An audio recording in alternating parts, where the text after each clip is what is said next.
La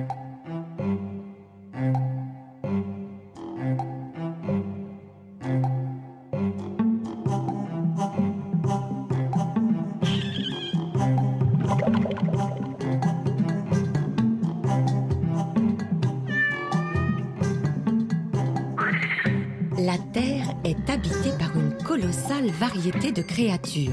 La vie s'est insinuée partout, colonisant les milieux les plus divers, du pâturage normand au désert glacé, en passant par les forêts tropicales et les circonvolutions de nos estomacs. Combien d'espèces seriez-vous capable de citer? De mémoire, 10? 100? 1000? Selon les estimations, entre 5 et 100 millions d'espèces différentes peuplent la planète.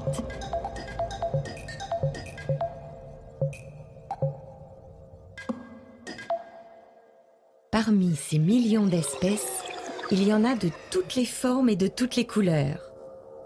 Il existe des créatures énormes et d'autres qu'on ne voit pas à l'œil nu. Certaines vivent des siècles et d'autres quelques heures.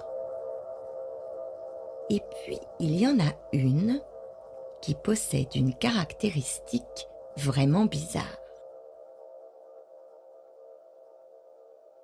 Bonjour. Alors, en effet, j'appartiens à une espèce assez particulière à laquelle on a donné toutes sortes de surnoms, le seigneur de la création, le parangon des animaux, etc. Ce serait trop long de tous les citer, mais mon nom scientifique, c'est Homo sapiens. Ah, attendez. Homo sapiens se caractérise, dans la faune actuelle, par sa station verticale permanente. C'est un primate de grande taille. Les membres postérieurs sont plus longs que les antérieurs. Et il n'y a pas de queue. Bon, alors je sais, au premier coup d'œil comme ça, j'ai l'air assez banal, mais mon espèce est la seule, autant qu'on sache, qui a entrepris de mettre de l'ordre dans le monde vivant. Tout le monde a entendu parler de la systématique. Non? Attendez. Là, on est au milieu d'un fouillis assez indescriptible. Le but de la systématique, c'est de répertorier, de nommer et de classer les millions de créatures vivantes dans des catégories scientifiques. Alors pour classer, la toute première étape, c'est de faire quelque chose que nous autres, Homo sapiens, on adore. Des collections.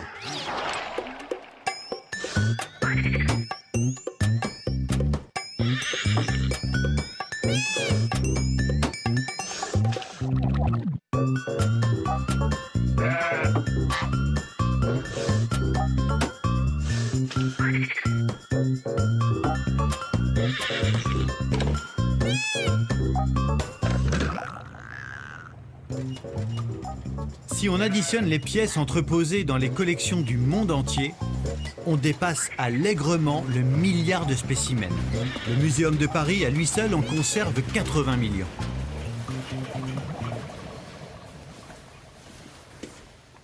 Les collections d'histoire naturelle, particulièrement en ornithologie, sont des collections de masse. Énormément de spécimens.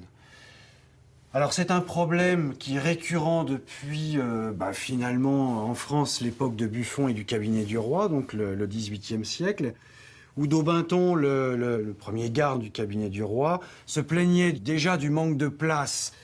Aujourd'hui, ici à la Zoothèque, on évoque la même chose. La place, il n'y en a plus de disponible. En 1793, à l'émergence du Muséum national, le nombre d'oiseaux est de 450. Aujourd'hui, il est de 155 000. Alors évidemment, le rythme des descriptions, au moins en ornithologie, se ralentit beaucoup, mais on trouve encore des choses nouvelles. Et la question c'est, est-ce qu'on va arriver un jour à tout décrire ?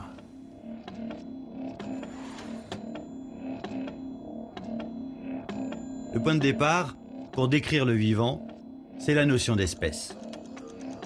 Mais au fait, cette notion que tout le monde utilise sans y penser, vous la définiriez comment, vous ? Aujourd'hui, le critère officiel, c'est l'interfécondité. En gros, Si deux individus peuvent se reproduire entre eux, et si leur descendance est fertile, alors ils appartiennent à une même espèce. Là, par exemple, ça ne marchera pas. On a clairement deux espèces distinctes. Là, par contre, on est visiblement en présence d'une espèce unique. L'avantage de la notion d'espèce, c'est qu'elle permet de ranger des millions d'individus dans une seule boîte, à laquelle on attribue un nom latin unique. Ouais, latin, ça fait plus chic. Et ça évite les querelles linguistiques. À quoi ça sert de donner des noms à 1,8 million d'espèces, à 5 millions ou à 10 millions? Bon, je dirais en soi, à rien. En fait, les taxonomistes produisent pas des noms pour eux-mêmes, ils produisent des noms parce que, je dirais que c'est l'étiquette qui est sur un tiroir. Dans le tiroir, on va vouloir y mettre des attributs et des propriétés. Par exemple, mange un tel, est mangé par un tel, transmet telle maladie. C'est pour ça que le métier du systématicien, c'est de faire en sorte que chaque espèce soit désignée par un seul nom et que chaque nom ne désigne qu'une seule espèce.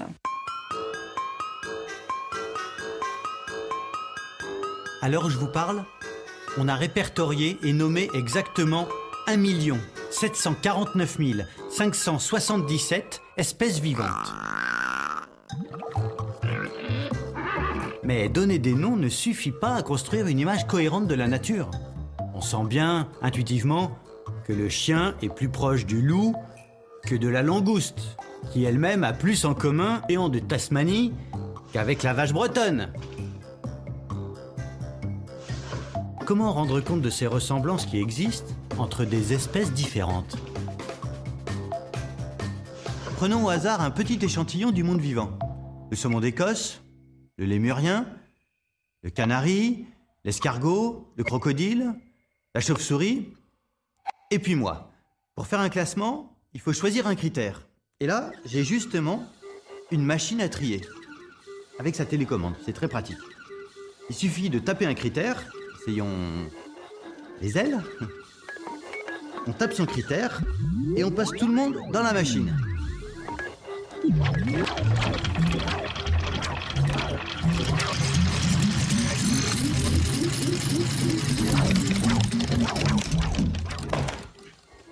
Et on obtient deux groupes.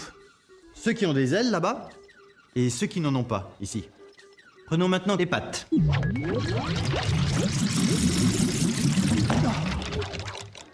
Cette fois-ci, on obtient trois groupes différents. Les quadrupèdes, nous, les bipèdes et les sans pattes. Le problème, c'est que chaque caractère semble aboutir à un résultat différent. Classer, chez moi, Homo sapiens, c'est une vraie passion, une seconde nature. J'ai essayé tous les critères. Taille, durée de vie, ordre alphabétique, répartition géographique, mode de reproduction, habitudes alimentaires. J'ai inventé 1000 systèmes de classification, du plus primaire au plus subtil, du plus rationnel au plus arbitraire, comme dans cette ancienne encyclopédie chinoise évoquée par l'écrivain argentin Jorge Luis Borges.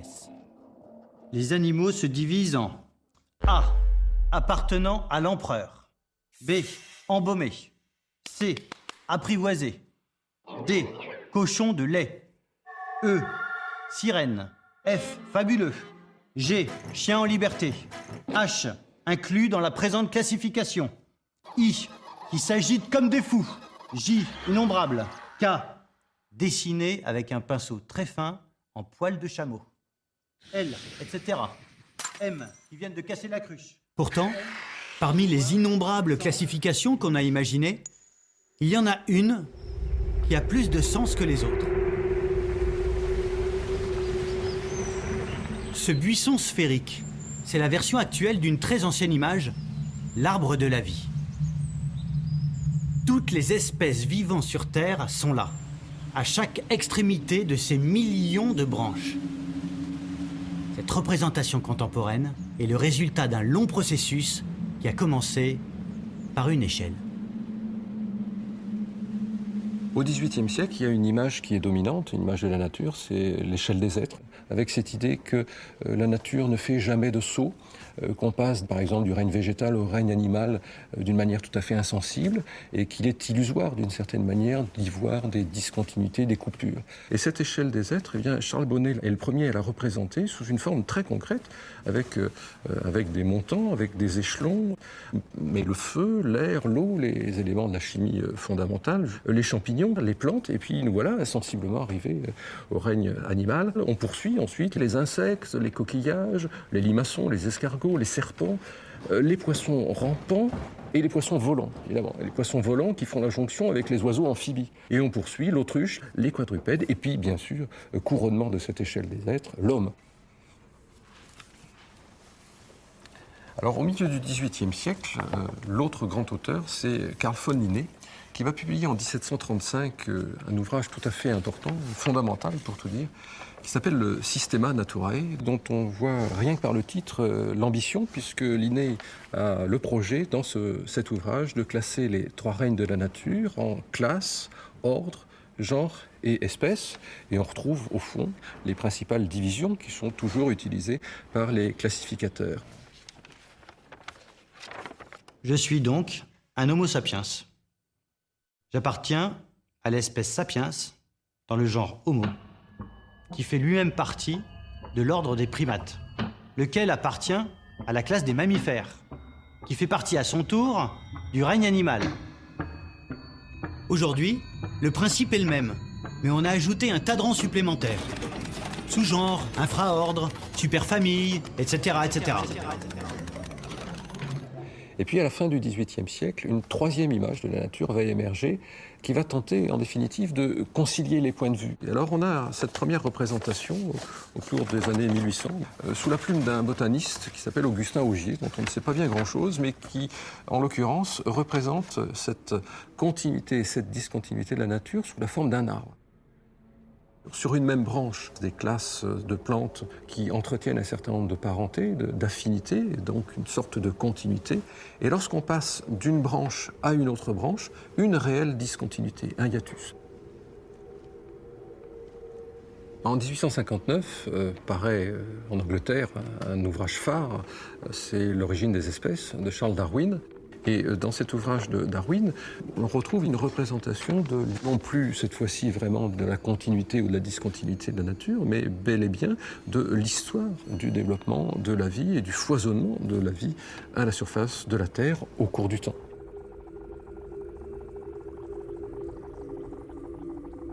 Darwin est le premier à saisir le sens véritable de cette image d'arbre du vivant. Avec lui, l'arbre devient généalogique et la systématique acquiert un sens nouveau. Il ne s'agit plus de repérer les affinités entre les espèces, mais de découvrir leur histoire évolutive pour reconstituer leur arbre généalogique commun.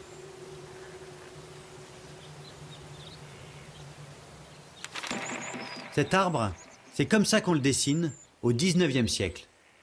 Un chêne gigantesque dont chaque rameau représente une espèce ayant habité la Terre à un moment donné.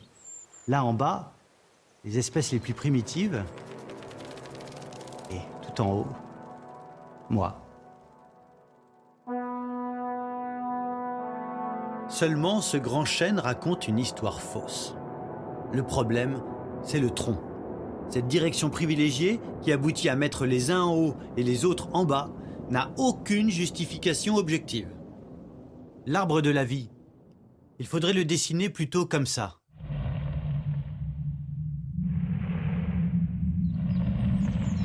Un buisson sphérique, sans tronc aucun, qui ne pousse pas vers le haut, mais dans tous les sens. À la place d'un chêne, on se retrouve avec un buisson taillé en boule. Voyons ça de plus près. Les branches qui s'arrêtent en chemin représentent les espèces disparues. Ici, l'iguanodon. Là, le diplodocus. Celles qui atteignent la périphérie représentent les espèces qui vivent aujourd'hui. Ici, la truite saumonée. Là, le caniche à poil ras. Là-bas, le géranium. Et ici, moi.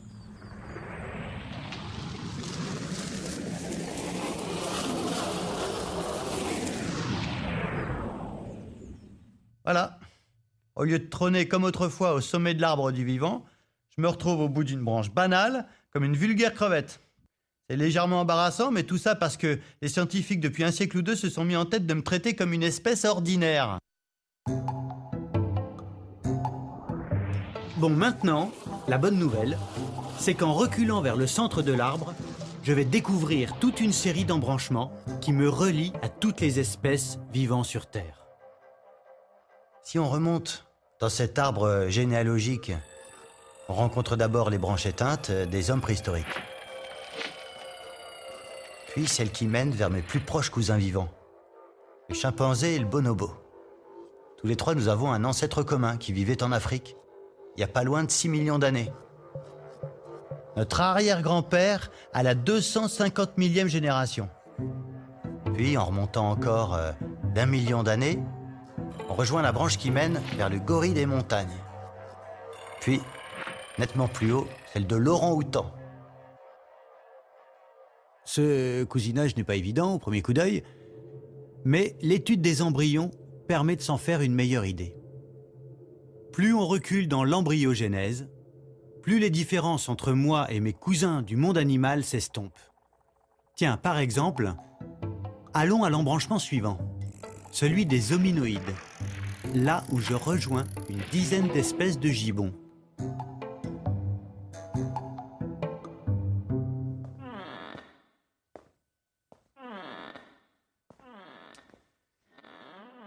Ce que nous avons en commun, le gibbon et moi, c'est un caractère spécifique bien visible. C'est l'absence totale de queue. Je suis un hominoïde parce que je n'ai pas de queue. Ou plutôt parce que je n'en ai plus. Enfin, vous m'auriez connu quand j'étais jeune, c'était une autre histoire. Là, c'est moi à 41 jours. Et là, en bas, c'est bel et bien une queue. Sauf que pendant la 7e semaine, les vertèbres qui la composent s'atrophient et se soudent pour donner naissance à un coccyx, comme chez le gibbon. Aux environs de moins 25 millions d'années, la branche des hominoïdes, la mienne, rejoint une autre branche bien plus fournie, celle des 82 espèces de singes qui possèdent une queue, babouins, macaques, etc. Tous ensemble, nous formons la superfamille des cathariniens. Je suis un catharinien, comme le mangabé à joues grises, à cause de mes narines.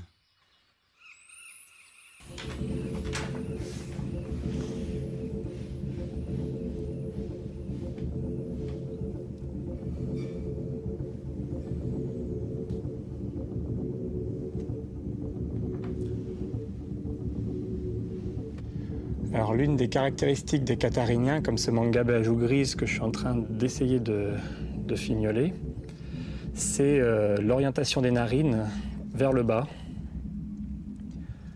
Trait que nous partageons, nous humains, avec ce groupe de primates. Narines qui sont aussi séparées, comme pour nous, par une petite cloison à l'intérieur du cartilage nasal. L'étape de la tête est une étape très très délicate parce qu'en fait, la première chose qu'on regarde sur un animal ou vivant ou naturalisé, de toute façon c'est la même chose, c'est toujours les yeux plus l'expression de la face. Donc si je rate la face de mon primate là, il pourra être aussi bien positionné que je voudrais. S'il a une sale tête, le montage paraîtra raté quand même.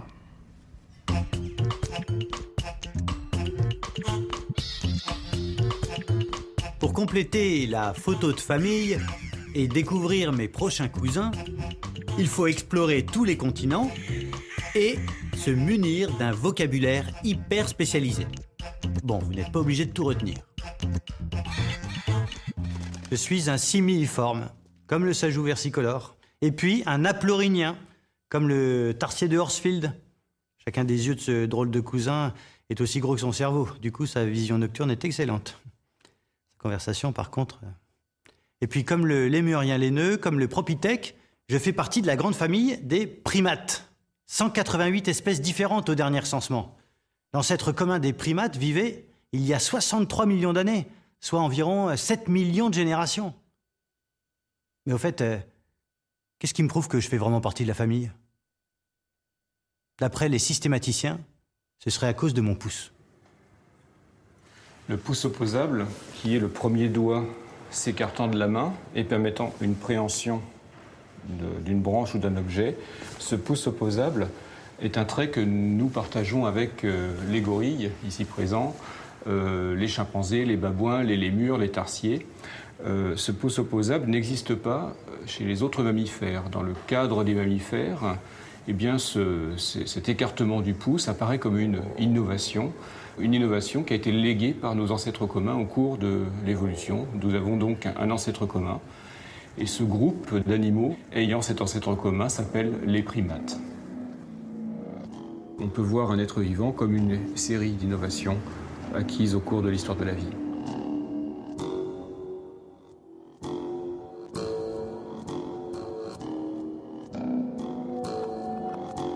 Cette notion d'innovation partagée, c'est la clé qui permet de constituer des groupes et ainsi de classer le monde vivant. Et puis ça m'oblige aussi à modifier radicalement le regard que je porte sur moi-même. Chacune de mes caractéristiques physiques renvoie à un ancêtre particulier qui correspond à un embranchement précis de l'arbre du vivant. Je suis un puzzle, un patchwork d'innovation opéré au cours des millions d'années d'évolution. Il y a le pouce, bien sûr, mais aussi la station debout, le nez, la glande mammaire, le poumon à alvéoles, la nageoire charnue, la symétrie bilatérale, la colonne vertébrale, etc., etc. En fait, l'arbre raconte mon corps. Certaines parties, comme le pouce, sont très récentes, d'autres, comme le noyau cellulaire, très, très, très anciennes. Chacune des pièces du puzzle correspond donc à un embranchement de l'arbre du vivant. En continuant de remonter vers le centre de l'arbre, on va retrouver l'origine de chacune d'entre elles. Le nez, là. Le poil, ici. La mâchoire, là-bas. Et ainsi de suite.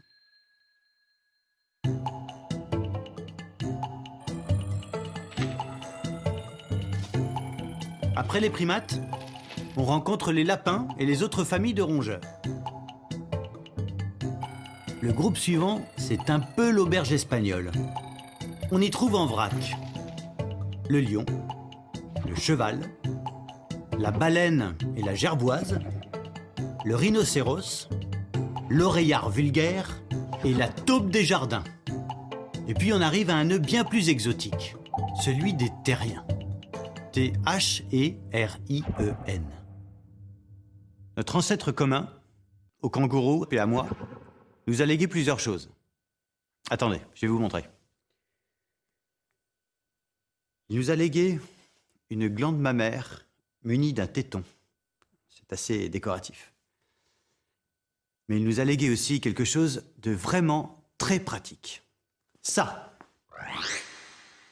Des omoplates mobiles.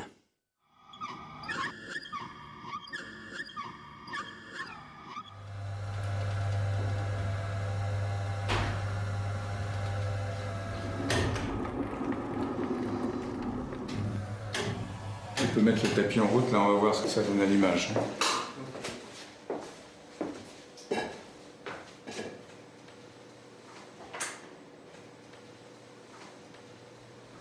C'est bon, là on peut envoyer.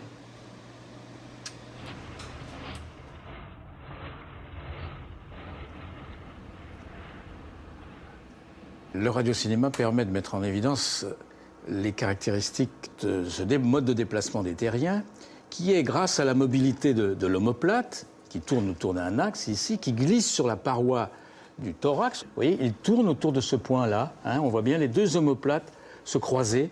C'est-à-dire que l'omoplate devient un segment supplémentaire du membre antérieur. La liberté de mouvement assurée par l'omoplate ouvre des possibilités tout à fait nouvelles. Par exemple, chez les primates, dont nous faisons partie, l'omoplate glisse sur la cage thoracique, non plus latéralement comme chez le rat, mais dorsalement. Et ceci permet un mouvement latéral de l'ensemble du membre qui assure à ces animaux la capacité de se suspendre aux arbres, de grimper aux arbres et par conséquent d'exploiter tout un milieu qui est le milieu des forêts.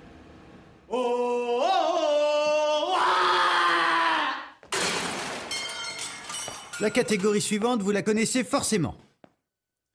Je vous laisse deviner. Je suis un vivipare, muni de poils, de mamelles et d'oreilles à pavillon externe. Je suis homéotherme, c'est-à-dire que mon organisme me permet de maintenir une température interne constante. Je suis... Non. Allez, un petit effort. Bah, je suis un mammifère, évidemment. Un mammifère, comme l'ornithorynque.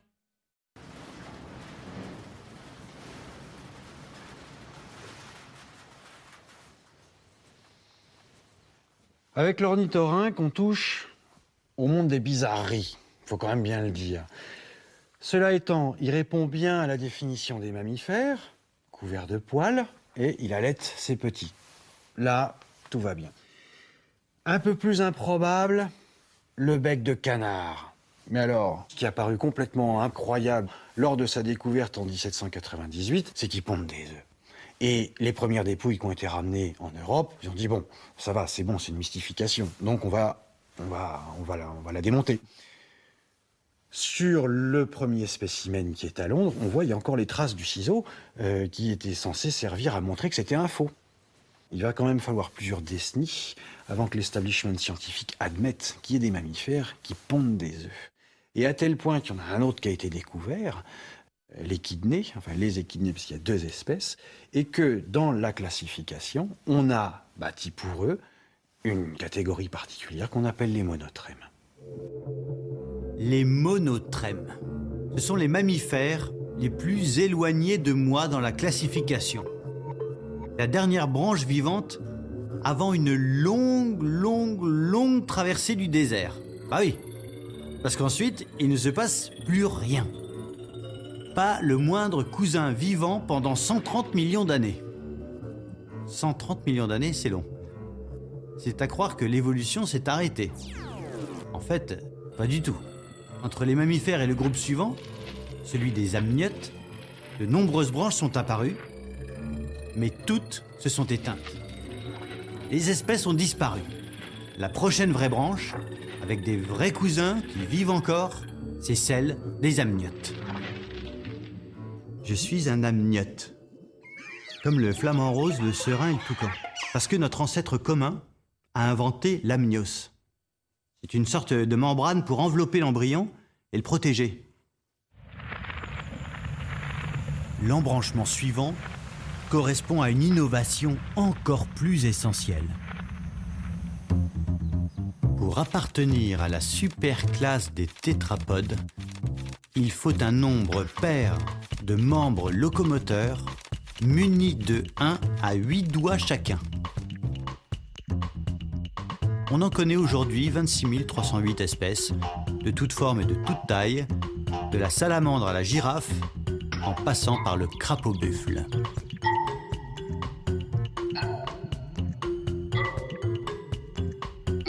Je suis aussi un tétrapode, comme cette grenouille africaine, qui n'a pas encore de nom puisqu'on vient juste de la découvrir.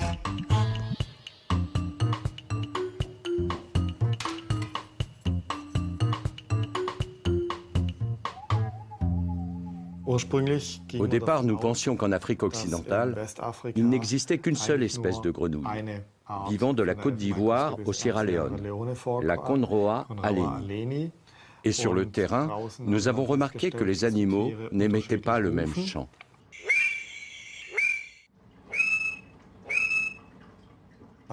Nous entendons maintenant les chants d'accouplement de ces deux populations.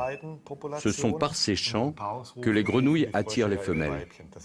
Voilà celle-ci et celle-là. Comme les chants sont différents, on peut supposer qu'il s'agit d'espèces différentes. Mais pour le prouver, pour disposer d'un autre argument, nous avons étudié leur ADN.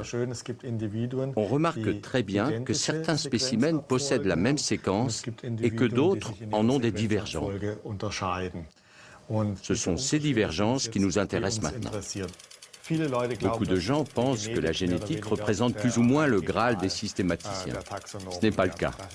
Un caractère génétique n'a pas plus de valeur qu'un caractère morphologique.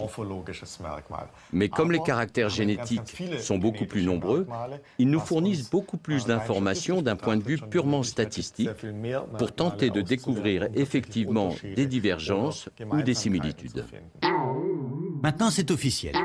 Grâce aux analyses génétiques, notre grenouille africaine appartient bel et bien à une nouvelle espèce. En attendant qu'on lui choisisse un petit nom, continuons. Nous voilà arrivés aux environs de moins 420 millions d'années, bien avant les tétrapodes et bien avant que notre ancêtre commun ne soit sorti des eaux. C'est pourtant à cette époque reculée qu'est survenue l'innovation qui a rendu possible la vie terrestre.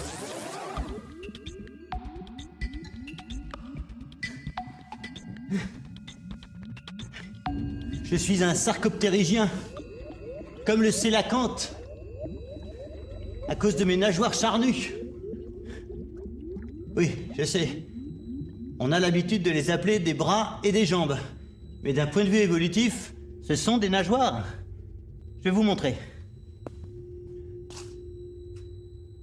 Ça, c'est un bras d'Homo sapiens ordinaire. Et ça, c'est une nageoire de sélacanthe. Vous avez remarqué? Elle se rattache au reste du squelette par un os unique. C'est ça, l'innovation géniale des sarcoptérygiens. Cet os unique, qui éloigne du corps les rayons de la nageoire, va permettre à cette dernière d'évoluer vers toutes sortes de formes et de fonctions nouvelles. Marcher d'abord, et donc sortir de l'eau, mais aussi grimper aux arbres, et même voler.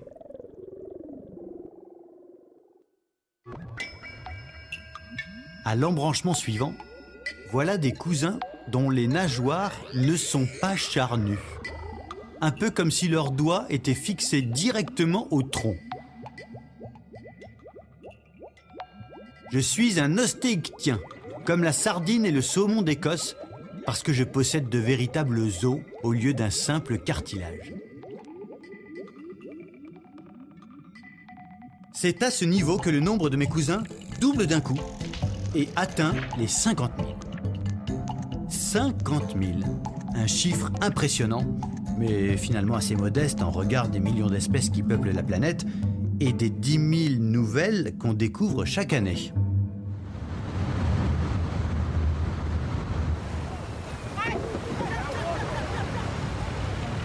En 2006, 160 scientifiques de 25 pays passent plusieurs mois sur l'île de Santo, en Mélanésie. Ils y réalisent un grand inventaire balayant tous les écosystèmes et la plupart des familles du vivant. Des mollusques jusqu'aux mammifères, en passant par les plantes et les insectes. Cette mission, d'une ampleur inédite, a pour objectif de prendre une sorte d'instantané, aussi exhaustif que possible, de la biodiversité en ce point précis du globe. L'un des coordinateurs de l'expédition, c'est Philippe Boucher, du Muséum national d'histoire naturelle de Paris. Oh no. You know what that is? Tu reconnais ça? Non. Non? Oh, un land snake. Ah, bah, c'est juste un escargot. Il y a une génération, c'était facile. Il y avait 1,5 million d'espèces décrites, il y en avait encore autant à décrire. En gros, en poursuivant l'effort avec la même intensité, on allait y arriver.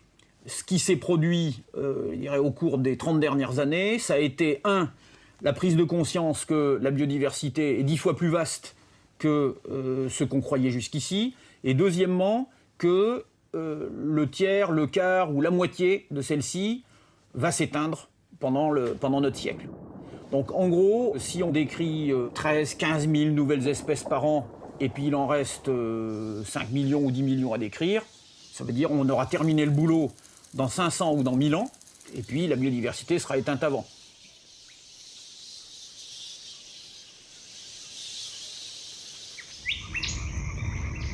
Autrement dit, il y a des milliers d'espèces qui vont disparaître avant même d'être découvertes. Elles n'auront pas le temps d'être inscrites sur la liste rouge des espèces menacées. contrairement au panda, à la baleine à bosse ou au grand requin blanc, que je rencontre justement à l'embranchement suivant. Je suis un gnatostome, comme le grand requin blanc, parce que je possède de l'hémoglobine, ainsi qu'une mâchoire grâce à laquelle je peux capturer des proies avec la bouche. Bon, alors c'est vrai, attraper des proies vivantes dans la société d'aujourd'hui, ça se fait moins qu'avant. Mais il reste tout de même les huîtres. Je suis un vertébré parce que j'ai des vertèbres. Et puis un craniate parce que je possède une sorte de boîte pour protéger mon précieux cerveau. Avec les cousins qu'on va rencontrer maintenant, la photo de famille devient franchement cauchemardesque. Je suis, dans l'ordre, un craniate comme la myxine, puis, en remontant, un myomérozoaire comme l'Amphoxus, et puis un cordé comme l'Acidie, ce sac mou qui vit accroché au fond de l'eau.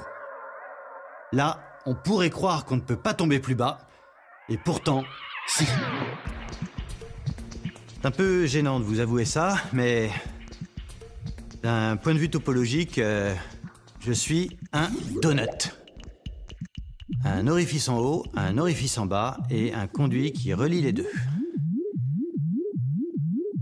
Je suis un deutérostomien, comme le concombre de mer ou l'oursin granuleux, à cause de la façon dont se forme ce conduit pendant l'embryogenèse. Certains commencent par la bouche, mais moi, personnellement, je commence par l'anus, comme on voit ici. Et ma bouche se forme ensuite, d'où le nom du groupe. Deutérostomien en grec, ça veut dire bouche en second.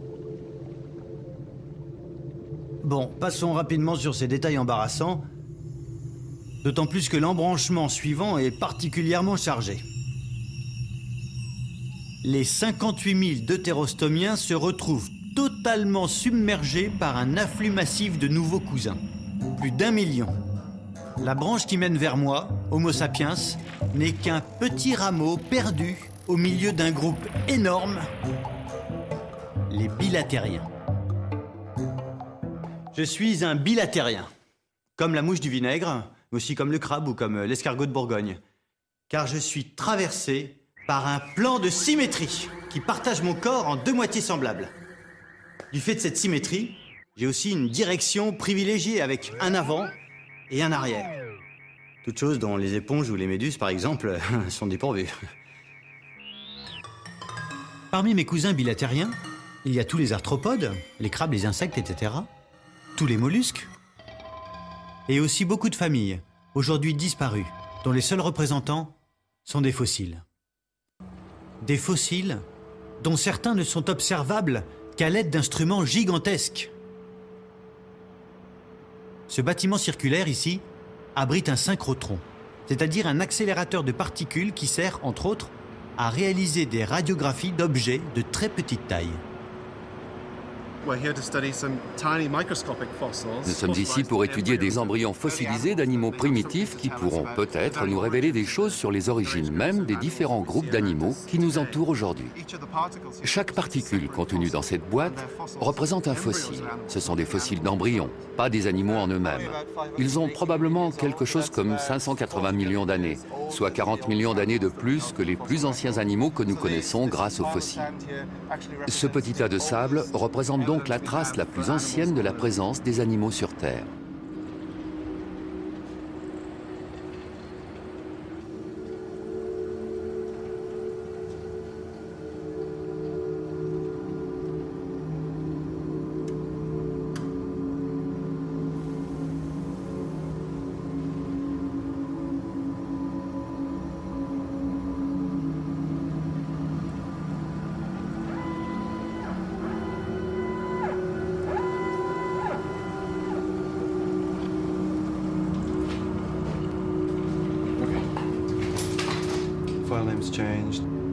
La projection des fréquences plates est lancée. La macro tourne. Le niveau d'énergie du rayon est de 17,5. On a tout réglé. On peut commencer. On n'a plus qu'à appuyer sur marche pour lancer l'expérience.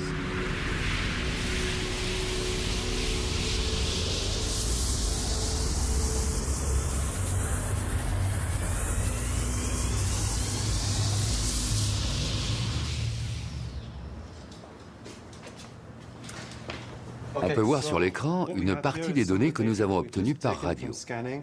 Ce sont des séries de coupes, un peu comme des tranches de saucisson découpées dans l'embryon. Maintenant que nous avons la reconstruction, nous pouvons étudier l'anatomie en détail et nous en servir pour savoir où placer ce fossile dans l'arbre de la vie.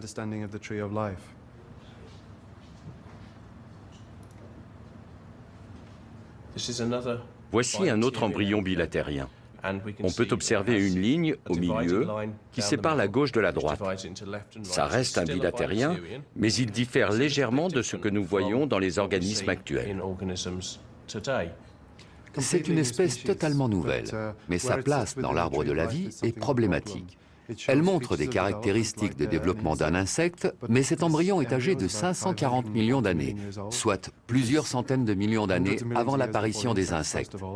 Très sincèrement, nous n'avons pas la moindre idée de sa place dans l'arbre de la vie, sinon que c'est un ancêtre très primitif de la famille des bilatériens. Les espèces éteintes, c'est pas en millions qu'elles se comptent, mais en dizaines de milliards. Revenons plutôt chez les vivants. Il nous reste encore quelques cousins à découvrir. À moins 700 millions d'années, on atteint la limite de ce qu'on a l'habitude d'appeler le règne animal. Les systématiciens, eux, préfèrent parler de métazoaire. Je suis un métazoaire, comme l'éponge à crevettes, parce que je suis un organisme pluricellulaire mobile. C'est-à-dire que je suis composé de plusieurs cellules et que je bouge.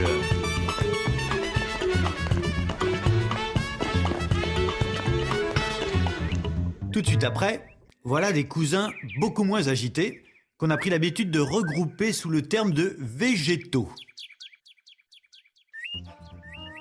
Alors c'est vrai, ils ont fait des choix de vie, différents. Et pourtant, je suis un eucaryote comme eux, comme le romarin, comme le séquoia géant et comme le géranium. Bon, je reconnais qu'entre lui et moi, la ressemblance n'est pas frappante. Il faut dire que notre ancêtre commun vivait il y a 1 milliard d'années, mais avec un bon microscope, il y a quand même un air de famille. Là, à droite, c'est la cellule du géranium. À gauche, c'est moi. Enfin, les cellules de mon épiderme. Leurs formes sont différentes, mais leurs structures sont les mêmes, avec ce compartiment spécial où est enfermé l'ADN, le noyau. C'est cette invention, le noyau, qui est l'innovation partagée des eucaryotes. Elle est commune aux animaux, aux végétaux, mais aussi à tout un tas d'organismes qui ne sont ni l'un ni l'autre. Des cousins composés d'une cellule unique, les unicellulaires. Autrefois, tous les êtres vivants étaient rattachés soit au règne animal, soit au règne végétal. Et les unicellulaires n'échappaient pas à la règle. Les microalgues étaient végétales comme la betterave, les paramécies animales comme la girafe.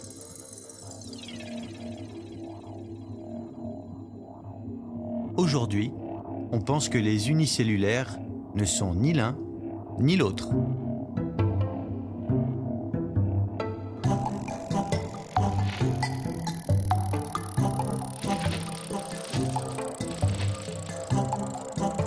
La branche des eucaryotes, c'est l'une des 3 branches maîtresses de l'arbre du vivant. Elle inclut les animaux, ici, les végétaux, là, et là-bas, une partie des unicellulaires, ceux qui ont un noyau. Ceux qui n'en ont pas, ils sont dans cette autre branche, celle des bactéries. Les scientifiques en ont identifié 10 000 espèces, mais il y en aurait plusieurs millions. On leur doit la coqueluche et le choléra, d'accord. Mais pas seulement. Sans bactéries, pas d'azote pour les plantes, ni de digestion chez les animaux, bref, pas de vie sur Terre. Et pas d'Homo sapiens. Alors, vous allez me dire, il reste une 3e branche. On ignorait son existence il y a encore 30 ans. Elle est peuplée d'unicellulaires qu'on appelle les archées. Il y a une centaine d'espèces connues, mais là encore, il en reste probablement des millions à découvrir. Et parmi elles, Pyrococcus absci. Cette petite chose ronde et insignifiante pour qui le soufre est une friandise et l'oxygène un poison mortel, c'est aussi un cousin. Un cousin assez éloigné, mais un cousin quand même. L'immense famille à laquelle nous appartenons tous les deux a pour une fois un nom simple. Je suis un être vivant comme Pyrococcus, parce que nous possédons tous les deux le même code génétique et des protéines identiques. Tous les êtres vivants, donc bactéries, archéocaryotes, font partie de la même famille. Ça veut dire très clairement, qui dit famille dit ancêtre. Clairement, tous les êtres vivants actuels descendent d'un ancêtre commun. Nous avons tous un même ancêtre. Nous sommes tous frères et sœurs. Alors, cet ancêtre, les scientifiques aujourd'hui lui ont donné un petit nom, ils l'appellent LUCA. LUCA, c'est un acronyme, ça vient de l'anglais Last Universal Common Ancestor, donc le dernier ancêtre commun à tous les êtres vivants, à partir duquel ont divergé les trois lignées archées, eucaryotes et bactéries. Ce qui est certain, c'est que LUCA ne devait pas être seul à son époque. Ce n'est pas la première cellule, ce n'était pas non plus un individu isolé. À cette époque, il devait y avoir beaucoup d'autres lignées qui existaient sur la planète, simplement elles n'ont pas donné de descendants. Tous les descendants des autres lignées cellulaires ont disparu, ont été éliminés par les descendants de LUCA.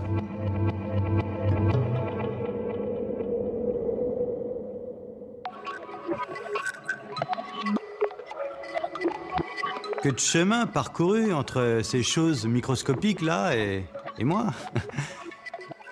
Faut reconnaître que la nature a fait un boulot extraordinaire. Bon, ça lui a quand même pris 3,5 milliards d'années, mais le résultat est là. Ça a été un peu long, mais ça valait le coup d'attendre. Oh là, je vous arrête. En termes d'évolution, moi, Pyrococcus, je suis aussi éloigné de LUCA qu'Homo sapiens. Il a fallu exactement le même temps pour arriver à nos deux formes de vie. Moi aussi, je pourrais dire que de chemin parcouru entre ce gros machin polluant et tarabiscoté, là, à gauche, et moi, Pyrococcus. Il se plaint dès que la température monte au-dessus de 40. Son taux de reproduction est ridicule. Et il ne parvient à se nourrir qu'en avalant d'autres créatures vivantes. Bref, disons-le, la survie provisoire de cette drôle d'espèce est une véritable énigme de la nature. Les bactéries sont tout à fait fascinantes parce qu'elles nous apprennent un petit peu l'humilité. En général, on a tendance à penser que les bactéries sont des organismes simples, primitifs, et nous sommes, nous, les eucaryotes, mais encore plus l'espèce humaine, tellement plus complexe, évoluée qu'une bactérie. Alors c'est vrai qu'en termes de complexité, si on pense au cerveau humain avec ses neurones, là on est beaucoup plus complexe qu'une bactérie. Mais est-ce que cela veut dire qu'on est plus évolué? C'est pas sûr. Moi, j'aime bien comparer les bactéries à des micro-ordinateurs très récents et les eucaryotes, les hommes, à des gros ordinateurs des années 50-60 qui étaient beaucoup plus gros, peut-être plus complexes, mais qui en fait étaient moins performants. C'est un peu caricatural, mais je pense que ça vaut la peine de réfléchir un petit peu en ces termes. Il ne faut pas raisonner en termes d'organismes plus ou moins évolués, mais en termes d'organismes effectivement plus ou moins complexes, mais surtout avec des stratégies de vie différentes. Je ne serai donc pas l'aboutissement de l'évolution. Bon. Mais alors, qu'est-ce que j'ai de spécial, moi, Homo sapiens? L'âme, le langage? Le rire? L'homme, ça consisterait à mettre en évidence la capacité d'avoir un langage articulé, une conscience de soi et du monde, quelques traits anatomiques dans les sutures du crâne. On a un génome qui fait qu'on est plus proche des chimpanzés que deux espèces de drosophiles le sont les unes des autres. Donc bon, c'est clair que c'est pas la séquence de nos gènes qui fait que l'homme est différent des autres espèces sur Terre. L'homme donc maintenant, depuis Copernic, puis Darwin, puis les derniers résultats de la science, on sait très bien que c'est simplement une toute petite branche qui est arrivée là, un jour un peu par hasard, au cours de l'évolution, si je puis dire. L'histoire aurait pu être tout à fait différente. Il n'empêche que c'est quand même lui qui peut la raconter, cette histoire. Et ça, ça le démarque complètement du reste des autres êtres vivants. L'homme est vraiment zoologique. Il naît, il meurt, il se reproduit, comme la baleine et le surmulot. C'est à peu près tout ce qu'il sait faire. L'homme serait un roseau pensant. Disons plutôt un roseau pensif, ou même songeur. Disons un salsifis songeur. Car la pensée paraît tout de même plus dense que les produits de la cervelle humaine, et le roseau est plus racé que l'homme.